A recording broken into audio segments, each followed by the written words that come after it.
APJ Abdul കലാമിൻ്റെ ജീവിതം പ്രമേയമാക്കി പുറത്തിറങ്ങുന്ന സിനിമയാണ് Kalam the missile man of India. ഇതിൽ അബ്ദുൽ കലാമായി വേഷമിടുന്നത് ധനുഷാണ്. ഈ സിനിമയുടെ സംവിധായകൻ ആരാണ്? ഓം റാവുത്താണ്.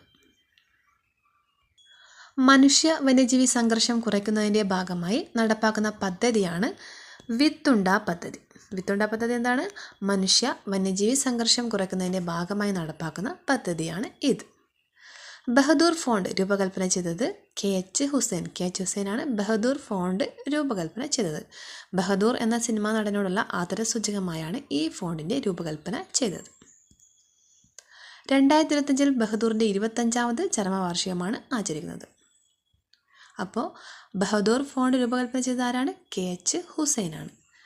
2025 ലോകാരോഗ്യ സംഘടനയുടെ പട്ടികയിൽ ഇടം നേടിയ കേരളത്തിൽ നിന്നുള്ള പദ്ധതിയാണ് ബന്ധു ക്ലിനിക്. 2025 ലോക ആരോഗ്യ സംഘടനയുടെ പട്ടികയിൽ ഇടം പിടിച്ച കേരളത്തിൽ നിന്നുള്ള പദ്ധതി ഏതാണ്? ബന്ധു ക്ലിനിക്. എന്താണ് ബന്ധു ക്ലിനിക്? അതിഥി തൊഴിലാളികൾക്ക് മികച്ച ആരോഗ്യ പരിരക്ഷ ഉറപ്പാക്കുന്ന പദ്ധതിയാണ് ഇത്. 2020 കേരളത്തിൽ ഈ പദ്ധതി ആരംഭിച്ചത്. ഇന്ത്യയിൽ നിന്നും ഈ